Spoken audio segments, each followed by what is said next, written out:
All right, episode 6 of the Tim Quill Coach's Corner. Coach, welcome. How are you? Doing all right. How are you doing? Good, good. Well, the Owls coming off the ECAC Winter Championships this past weekend, as we had previewed last week.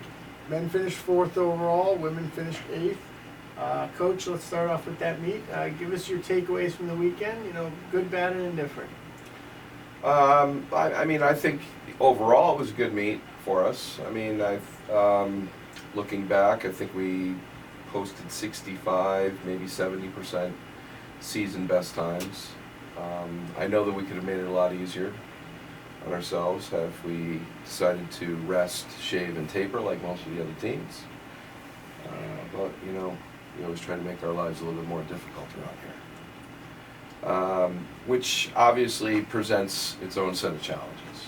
You're going up in a lopsided type field. You got athletes wearing technical suits, some shaved down, most pretty much rested.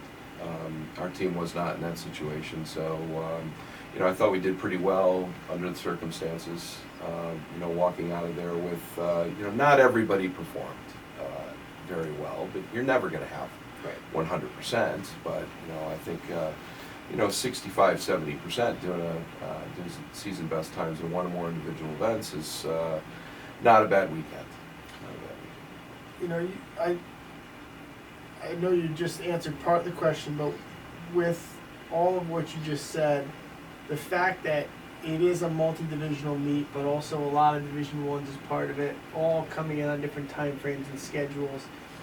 Do you feel like you really have a good gauge of where your team is now based on their performance in their particular position versus the rest of the field in their respective positions? Yeah. This is a time-based sport, so regardless of division, I think we have a pretty good feel for where we're at. I thought that the distance events, the longer races, went pretty well. Obviously, we still have a lot to work on. We're not back halving the race like we need to, but that will come over time. Sprint-wise, I thought we had some pretty good outspeed, but we're not finishing the sprints like we need to. And I think a lot of that has to do with the fact that they're in the weight room 3 days a week. They're training 8 to 9 practices per week. We haven't really given them a break. If anything, the volume and intensity has continued to increase up to this particular point of the season. So I think even if they could go in and swim at a time that they've already previously performed at, is probably an accomplishment just because of the fact that they're doing more now than they were at the beginning of the year. Let's shift gears a little bit, talk about the individual front. Salim Lamon, the junior diver, named the diver of the meet for his performance last weekend. Just give us your thoughts on Salim's performance and effort this weekend. Well, Salim's come a long way in 3 years, and a lot of credit's got to go to his coach, Jesse Sear. Jesse always has a tendency to bring the best out of our divers, and if you looked at where Salim was 2.5 years ago and where he is now, he's an NCAA qualifier, probably on the verge of maybe making it back at the NCAA meet. He's had, of the meets that we've been at, it seems like he's continuing to show more consistency on the boards, and that's obviously critical. He's got a pretty high degree of difficulty.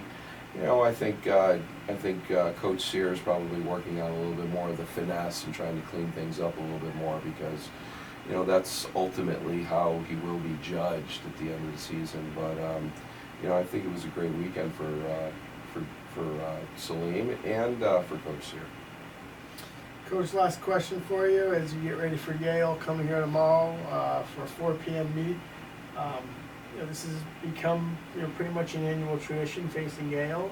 What are you expecting out of them? Certainly a highly competitive program as they've demonstrated in the past. We're going to try to get third.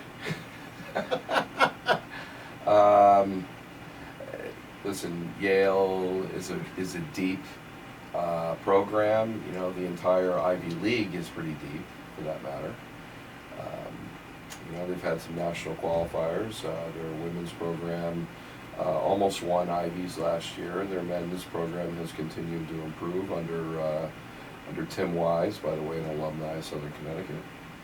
And he also worked as a coaching staff member under Bruce Hutchinson. So, you know, it's great to have Yale coming here and racing us, but, you know, the reality is that they're going to put 3 or 4 athletes up that are equally as fast as our top athletes. So, I guess I really wasn't joking about trying to get third. I mean, if we can get, hey, a second or even win a race, I mean, that's what we're going to put in a good lineup tomorrow, and we're going to race up against better quality athletes. But, you know, again, I think it's always been our thought process is that you just tend to become a better athlete when you race up against better athletes. So, you know, we're thankful that Yale continues to put us on their schedule, and hope that will continue in the future. And it's nice to have a late December swim meet.